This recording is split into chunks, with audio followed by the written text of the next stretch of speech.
আসসালামু আলাইকুম। ধামরাই সরকারি কলেজের দ্বাদশ শ্রেণীর প্রিয় শিক্ষার্থীদেরকে আজকের অনলাইন ক্লাসে স্বাগত জানাচ্ছি। আমি মোসাম্মদ সেলিনা সুলতানা, সহযোগী অধ্যাপক, অর্থনীতি বিভাগ, ধামরাই সরকারি কলেজ, ধামরাই, ঢাকা। প্রিয় শিক্ষার্থীরা, কেমন আছো তোমরা? আশা করছি তোমরা সবাই ভালো আছো, সুস্থ আছো এবং নিয়মিত পড়াশোনা করছো। আজকে আমি তোমাদের জন্য অর্থনীতির দ্বিতীয় পত্রের অধ্যায় 3 থেকে আলোচনা করব। অধ্যায় 3, বাংলাদেশের শিল্প। আজকে আমরা যে বিষয়গুলো জানবো সেগুলো হচ্ছে, প্রথমে হচ্ছে শিল্প কাকে বলে। কাঁচামাল বা প্রাথমিক দ্রব্যকে কারখানা ভিত্তিক প্রস্তুত প্রণালীর মাধ্যমে মাধ্যমিক বা চূড়ান্ত দ্রব্যে রূপান্তরিত করার প্রক্রিয়াকে বলা হয় শিল্প। কাঁচামাল বা প্রাথমিক দ্রব্যকে কারখানা ভিত্তিক প্রস্তুত প্রণালীর মাধ্যমে মাধ্যমিক বা চূড়ান্ত দ্রব্যে রূপান্তরিত করার প্রক্রিয়াকে বলা হয় শিল্প। এখানে দেখো, তুলা, সুতা, কাপড়। এখানে তুলা হচ্ছে প্রাথমিক দ্রব্য, সুতা মাধ্যমিক দ্রব্য, কাপড় চূড়ান্ত দ্রব্য। যে প্রক্রিয়ায় প্রাথমিক দ্রব্য তুলাকে মাধ্যমিক দ্রব্য, সুতা বা চূড়ান্ত দ্রব্য কাপড়ে রূপান্তরিত করা হয় তাকে বলা হয় শিল্প। অর্থনৈতিক পরিভাষায় শিল্প বলতে বোঝায় একই ধরনের বা সমজাতীয় পণ্য উৎপাদনকারী ফার্ম সমূহের সমষ্টি বা সমন্বিত রূপকে, অর্থাৎ একই ধরনের বা সমজাতীয় পণ্য উৎপাদনকারী ফার্ম সমূহের সমষ্টি বা সমন্বিত রূপকে শিল্প বলা হয়। যেমন পাট শিল্প, চা শিল্প, চিনি শিল্প, গার্মেন্ট শিল্প ইত্যাদি। বাংলাদেশের সকল পাটকলকে একত্রে বলা হয় পাট শিল্প। সকল চা উৎপাদনকারী প্রতিষ্ঠানকে একত্রে বলা হয় চা শিল্প। বাংলাদেশের সকল চিনি কলকে একত্রে বলা হয় চিনি শিল্প। আবার সকল গার্মেন্টস একত্রে বলা হয় গার্মেন্টস বা তৈরি পোশাক উৎপাদনকারী প্রতিষ্ঠানকে একত্রে বলা হয় গার্মেন্ট শিল্প। তাহলে প্রিয় শিক্ষার্থীরা, আমরা দেখলাম অর্থনৈতিক পরিভাষায় শিল্প বলতে বলা হয় একই ধরনের বা সমজাতীয় পণ্য উৎপাদনকারী ফার্মসমূহের সমন্বিত রূপকে শিল্প বলা হয়। এখন আসি শিল্পের বৈশিষ্ট্য। শিল্পের কতগুলো বৈশিষ্ট্য রয়েছে। 1 নম্বর, কোন নির্দিষ্ট শিল্পের সমজাতীয় প্রতিষ্ঠানের সংখ্যা একাধিক, অর্থাৎ কোন নির্দিষ্ট শিল্পে সমজাতীয় প্রতিষ্ঠানের সংখ্যা একের অধিক। 2, শিল্প ভিন্ন ভিন্ন ব্যবস্থায় পরিচালিত হয়। 3, শিল্পের পরিধি ব্যাপক এবং শিল্প পণ্যদ্রব্যের দাম নির্ধারণে বড় ভূমিকা পালন করে। 4 নম্বর, ফার্মের তুলনায় শিল্পের যোগান অধিক।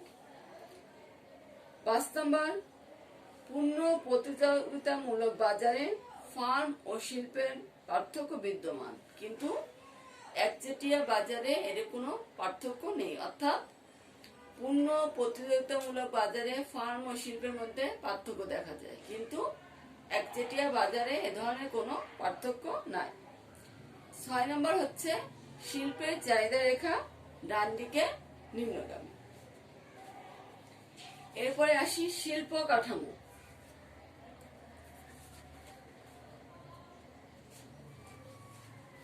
বিভিন্ন কারণে বাংলাদেশের শিল্প কাঠামো অত্যন্ত দুর্বল এবং অনুন্নত। এর প্রধান কারণ হচ্ছে ঔপনিবেশিক শাসন ও শোষণ বাংলাদেশের শিল্প কাঠামোর দুর্বলতা অন্যতম কারণ। 190 বছরের ব্রিটিশ এবং 24 বছরের পাকিস্তানি শাসন ও শোষণের ফলে এদেশে শিল্পের ভিত্তি তেমনভাবে গড়ে উঠতে পারেনি। কারণ ওই সময় ব্রিটিশ শাসনামলে এবং পাকিস্তান শাসনামলে তারা আমাদের এই দেশকে কাঁচামালের উৎস এবং তাদের দেশে উৎপাদিত পণ্যের শিল্পজাত দ্রব্যের বাজার হিসেবে ব্যবহার করত। ফলে আমাদের বাংলাদেশে অনেক সম্ভাবনা সুবিধা থাকলেও এদেশে কোনো বৃহদায়তন শিল্প প্রতিষ্ঠান গড়ে ওঠেনি। পাকিস্তান আমলেও যদি দু একটা শিল্প প্রতিষ্ঠান গড়ে উঠেছে, তবু তার মালিকানা ছিল পাকিস্তানিদের হাতে। এর ফলে একদিকে যেমন বৃহৎ শিল্প প্রসার লাভ করেনি, অন্যদিকে বিভিন্ন কৌশল অবলম্বন করে এদেশের কুটির শিল্পগুলোকে ধ্বংস করে দেওয়া হয়। একসময় এদেশের তৈরি মসলিন কাপড় বিশ্ববিখ্যাত ছিল, কিন্তু এই ব্রিটিশ শাসনামলে, পাকিস্তান শাসনামলে এই কুটির শিল্পকে ধ্বংস করে দেওয়া হয়। 1971 সালে স্বাধীনতা লাভের পর বৃহদায়তন শিল্পসমূহ জাতীয়করণ করা হয়। বিভিন্ন প্রতিকূল অবস্থার কারণে জাতীয়কৃত এই শিল্প প্রতিষ্ঠান লোকসান দিতে থাকে। এই অবস্থা থেকে পরিত্রাণ পাওয়ার জন্য বাংলাদেশ সরকার 1986 সালে শিল্পনীতি 1986 এর মাধ্যমে শিল্প প্রতিষ্ঠানসমূহ ব্যক্তিগত মালিকানায় ছেড়ে দেওয়ার উদ্যোগ নেয়। অর্থাৎ শিল্পনীতি 1986 মাধ্যমে বাংলাদেশের শিল্প প্রতিষ্ঠানসমূহ ব্যক্তিগত মালিকানায় ছেড়ে দেওয়ার উদ্যোগ নেওয়া হয়। পরবর্তীতে জাতীয় ও আন্তর্জাতিক অর্থনীতির বর্তমান প্রতিযোগিতার প্রেক্ষাপটে পরবর্তীতে বাংলাদেশের শিল্পনীতিতে অনেক ধরনের পরিবর্তন আসে। বাংলাদেশের প্রথম শিল্পনীতি প্রণয়ন করা হয় 1973 সালে। বাংলাদেশের প্রথম শিল্পনীতি প্রণীত হয় 1973 সালে। পরবর্তীতে বাংলাদেশ সরকার অনেকগুলো শিল্পনীতি প্রণয়ন করেন, যেমন শিল্পনীতি 1982, শিল্পনীতি 1986, শিল্পনীতি 1991, শিল্পনীতি 1999, শিল্পনীতি 2005, শিল্পনীতি 2006, শিল্পনীতি 2010 এবং সর্বশেষ শিল্পনীতি 2016 বাংলাদেশ সরকার প্রণয়ন করেন। সরকারের আর্থিক অবস্থান ও আন্তর্জাতিক বাজারের গতি প্রকৃতির উপর নির্ভর করে বাংলাদেশের শিল্পনীতিতেও নানা ধরনের পরিবর্তন এসেছে। মূলত জাতীয় ও আন্তর্জাতিক উভয় দিক বিবেচনা করে এই সকল শিল্পনীতি প্রণয়ন করা হয়। তাহলে প্রিয় শিক্ষার্থীরা, বাংলাদেশের শিল্প তেমনভাবে প্রসার লাভ করেনি, মূলত দীর্ঘদিন এই ব্রিটিশ এবং পাকিস্তানিদের শাসনামলে থাকার জন্য। এই ব্রিটিশ শাসনামলে, পাকিস্তানি শাসনামলে এই ভূখণ্ডে আমাদের দেশে অনেক সম্ভাবনা থাকা সত্ত্বেও তেমন কোনো শিল্প প্রতিষ্ঠান গড়ে ওঠেনি, কারণ তারা এই দেশকে তাদের দেশে উৎপাদিত পণ্যের বাজার হিসাবে ব্যবহার করত। এমনকি দেখা যাচ্ছে যে এখানে দু একটা শিল্প প্রতিষ্ঠান গড়ে উঠলেও সেগুলো তেমনভাবে প্রসার লাভ করেনি। পরবর্তীতে দেখা যাচ্ছে যে এদেশের বিখ্যাত কুটির শিল্পগুলোকে ধ্বংস করে দেওয়া হয়। পরবর্তীতে স্বাধীনতা লাভের পর 1973 সালে বাংলাদেশের প্রথম শিল্পনীতি 1973 প্রণয়ন করা হয় এবং পরবর্তীতে শিল্পনীতি 1986 মাধ্যমে বাংলাদেশের শিল্প প্রতিষ্ঠানগুলোকে ব্যক্তিগত মালিকানায় ছেড়ে দেওয়ার উদ্যোগ নেওয়া হয়। পরবর্তীতে বিভিন্ন সময়ে বিভিন্ন ধরনের জাতীয় এবং আন্তর্জাতিক পরিস্থিতিতে বিভিন্ন ধরনের শিল্পনীতি এদেশে প্রণয়ন করা হয়। সর্বশেষ শিল্পনীতি প্রণয়ন করা হয় 2016 সালে। এবার আসি বাংলাদেশের শিল্প কাঠামো। শিল্পের আকার, উদ্দেশ্য, মালিকানা, দ্রব্যের প্রকৃতি ইত্যাদি বিষয় বিবেচনা করে বাংলাদেশের শিল্প কাঠামোকে বর্ণনা করা হয়। প্রথমে হচ্ছে শিল্পের আকার বা আয়তন অনুসারে কাঠামো। আকার অনুসারে 5 ধরনের শিল্প বিবেচনা করা হয়, যথা 1 বৃহৎ শিল্প, 2 মাঝারি শিল্প, 3 ক্ষুদ্র শিল্প, 4 অতি ক্ষুদ্র শিল্প, 5 কুটির শিল্প। তাহলে শিল্পের আকার বা আয়তন অনুসারে কাঠামো হচ্ছে 5 ধরনের। পরবর্তীতে আসি শিল্পের মালিকানার প্রকৃতি অনুসারে কাঠামো।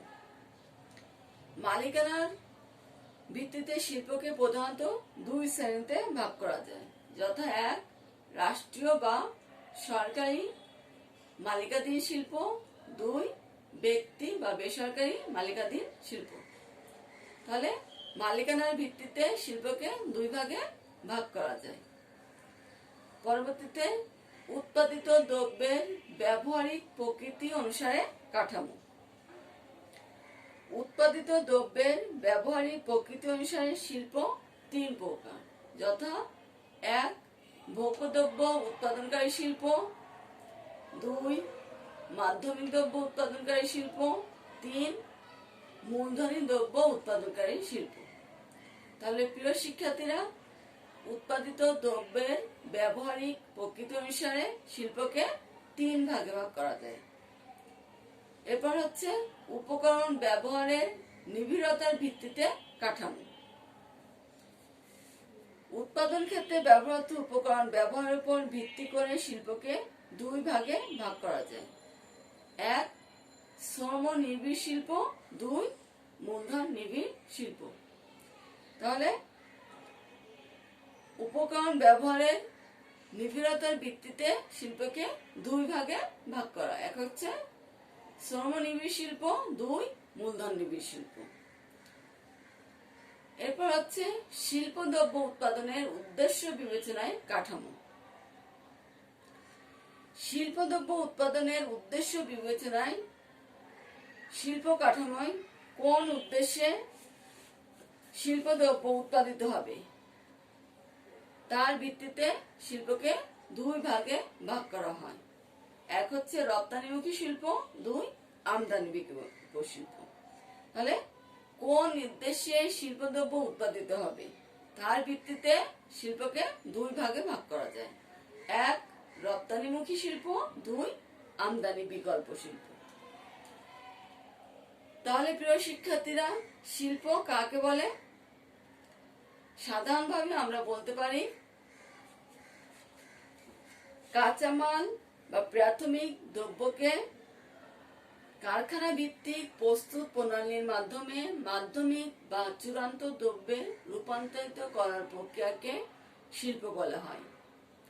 আর অর্থনৈতিক পরিভাষায় বলা যায় একই ধরনের বা সমজাতীয় পণ্য উৎপাদনকারী ফার্মের সমষ্টি বা সমন্বিত রূপকে শিল্প বলা হয়। যেমন বাংলাদেশে পাট শিল্প, কাগজ শিল্প, গার্মেন্টস শিল্প ইত্যাদি।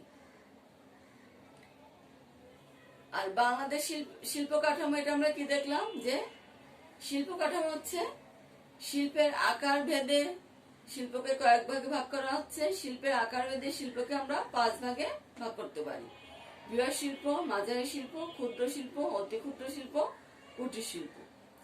মালিকানার ভিত্তিতে আমরা শিল্পকে 2 ভাগে ভাগ করতে পারি। 1 হচ্ছে রাষ্ট্রীয় বা সরকারি মালিকাধীন শিল্প, 2 ব্যক্তি বা বেসরকারি মালিকাধীন শিল্প।